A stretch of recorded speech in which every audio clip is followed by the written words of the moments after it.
Welcome to the selection campus. ये 5 नवंबर का morning का एग्जाम है, तो बच्चे कहते हैं इसका सर सोल्यूशन करवा दो अच्छे से। चलिए, जो बच्चे चैनल पर नए हैं चैनल को सब्सक्राइब कर लीजिए ताकि आपके पास नोटिफिकेशन डेली आ सके।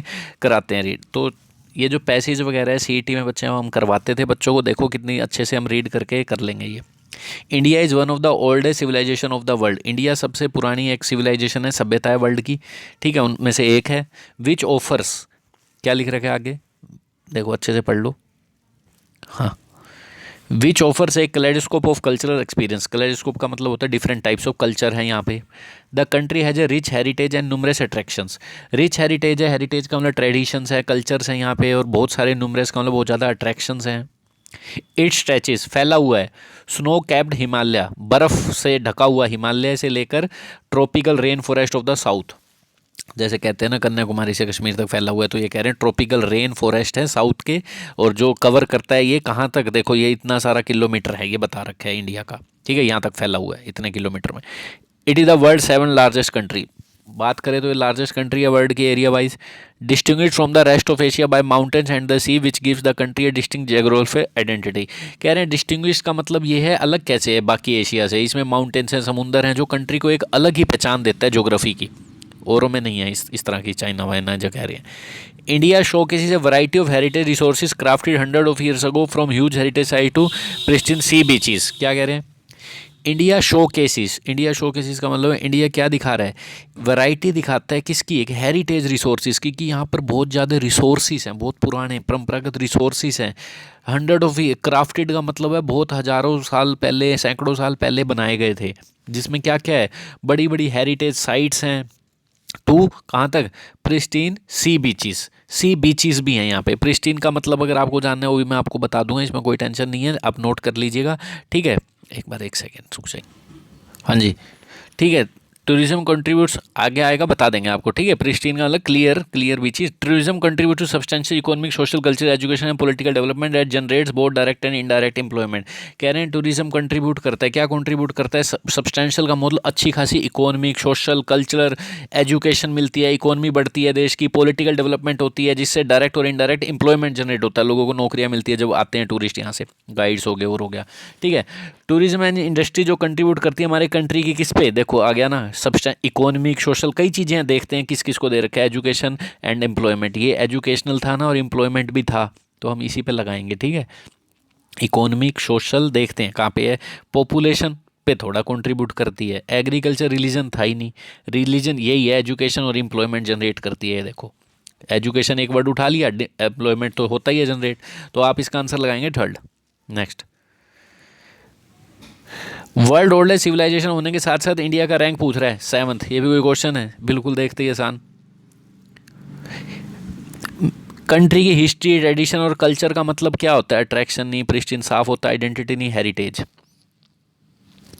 कंट्री की हिस्ट्री, ट्रेडिशन और कल्चर का मतलब हेरिटेज होता है, ठीक है, हेरिटेज का मतलब यही होता है, ट्रेडिशंस वगैरह।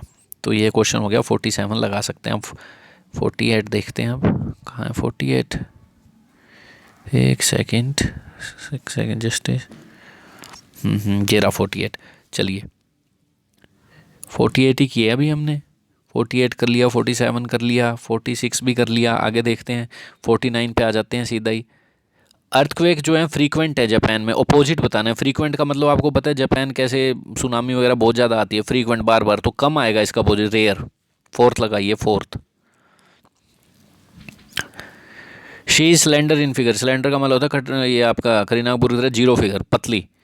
मोटा लगाओ इसका, फ्रेल का मतलब भी कमज़ोर होता है, स्टाउट होता है बड़ा ही मोटा हो, जो थोड़ा स्ट्रॉन्ग नहीं लगाना, स्टाउट फैला फूल फैला हुआ सा, स्टाउट इसका अपोजिट हो जाएगा, अपोजिट लगाना है ना, पतले का उल्टा, स्टाउट थोड़ा मोटा।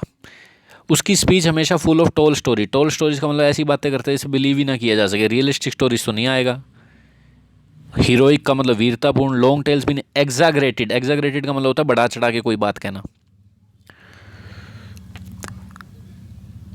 ऐसी अपार्टमेंट बिल्डिंग जिसमें लोग सेपरेट रहते हैं फ्लैट वगैरह बना के, और इसमें शेयर्ड एरियाज भी होता है, थोड़ा बड़ा बरांडा भी, ऐसे एरियाज को एक नाम देना है, कंडोमिनियम कहते हैं, कंडोमिनियम, ठीक है, कंडोमिनियम लगाओगे। मल्टीप्लेक्स थोड़ा डुप्लेक्स भी नहीं, दो में बटा हुआ, मल्टीप्लेक्स तो अपना पता ही है क्या होता है, सिनेमा वगैरह, कारावान होता है जहाँ टेंट लगा के बैठते हैं, तो अपार्टमेंट बने हो, फ्लैट्स बने हो, कंडोमिनियम लगाओगे इसमें 52 का।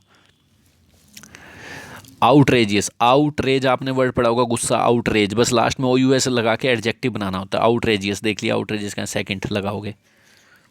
ठीक है बच्चों, 53 हो गया। एक्टिव ऐसे कुछ है नहीं। She will have finish the work, will have been ढूंढ लो ऑप्शन में कहाँ है, विल हैव बीन और वर्क को आगे ले आओ। एक ही ऑप्शन है और कोई दिख ही ना, सीधा सीधा थर्ड कहा था, सीधे आएंगे, क्लास में सारा बताया था। Next, deed cease to be पहली लाइन नहीं हो सकती, ऑन टू द फ्यूचर पहली नहीं हो सकती, प्रेजेंट में पहली नहीं हो सकती, आर पहली है, दो में आ गया आर। अब देखो आर के बाद ऐसा अच्छा लग रहा है, पी दो मिला लो कोई। The power of noble, noble noble noble, अच्छे डीड्स, आर के बाद पी आएगा। अच्छे कार्य, इज टू बी के बाद थर्ड फॉर्म प्रिजर्व्ड, ठीक है, RPSQ सीधा ही फोर्थ। सिंपलेस्ट मेथड होता है वेल्डिंग करने का, दो पीस के मेटल टुगेदर को, उसे कहते हैं प्रेशर वेल्डिंग। सिंपलेस्ट मेथड की वर्ब है जो इज है, बाकी सब प्रीपोजिशन के ऑब्जेक्ट हैं। वेल्डिंग टू पीसीस, कोई भी गलती बिल्कुल भी नहीं लग रही है, बिल्कुल ठीक है, नो एरर लगाओगे। एरर ये नहीं धक्के लगा ही देना है। नरेशन पूछ रखी है, ही सैड, टोल्ड नहीं आएगा क्योंकि टू मी नहीं है। ही सैड, सैड सैड सब में ही सैड है, ठीक है। आई चेंज हो जाएगा, ही में देख लो, ही किस में, सब में ही है। हैव V3 चेंज हो जाएगी, हैड V3 में, किस में है, किस में, सिर्फ एक में ही है, फर्स्ट, 57 का फर्स्ट। वो सक्सेड हुआ, dash didn't of preserve, didn't of का मतलब होता है के मीन्स ऑफ, किससे, माध्यम से। बाय द डिंट ऑफ का मतलब के माध्यम से। प्रिजर्वेंस एंड हार्ड वर्क, लगातार मेहनत करना, और ठीक है, और मेहनत करना, लगातार बने रहना। By the dint of, by लगती है, 58 का third. The old man is looking forward, looking forward का मतलब है कुछ करने वाले। लुकिंग फॉरवर्ड टू के बाद प्रीपोजिशन में नाउन आता है, ज़्यादातर ING आते हैं, पर नाउन दे दिया तो भी कोई दिक्कत नहीं है, ठीक है। वर्ब देता है तो नाउन बना लेते हैं ING। लुकिंग फॉरवर्ड टू होती है थर्ड। सब करवाएं हो क्लास में। हमारी ऐप डाउनलोड कर लीजिए, उसमें सभी कोर्स है, ऐसा कोई क्वेश्चन नहीं होगा जो आपसे ना होगा, ठीक है। सारे ग्रामर के टॉपिक्स पढ़ा रखे हैं। रीडिंग के लिए डेली हम न्यूज़पेपर पढ़ाते हैं चैनल पे। The battle of Waterloo was won, जो वाटरलू की बैटल थी वो कब जीती गई थी। Waterloo won on the playing fields, what खेत फील्ड है ना जो सरफेस है, ऑन द प्लेइंग फील्ड, ये एक इंग्लैंड वगैरह का एक स्कूल है ये, इटोन, ठीक है। वहाँ पे लोगों को मतलब पहले सिखा दिया जाता है लड़ना। ऑन द प्लेइंग फील्ड्स, और बाकी सब गलत है। Won on the playing fields, on क्यों लगा, फील्ड एक सरफेस है इसके लिए लग गया। हो गए तो क्वेश्चन खत्म, ठीक है। तो चैनल को सब्सक्राइब कर दीजिए, लाइक कर लीजिए, और हमारी और भी वीडियोस देख सकते हैं। प्लेलिस्ट में कोर्स भी बना रखा है, और आप पेड कोर्स खरीदना चाहते हैं तो ऐप डाउनलोड कर लीजिए। 499 में कंप्लीट इंग्लिश करवा रखी है, ठीक है बच्चों। क्रैश कोर्स के लिए हमने ऐप बना के कहते हैं, प्लेलिस्ट में जाइए, वहाँ पे देख लीजिए। Thank you.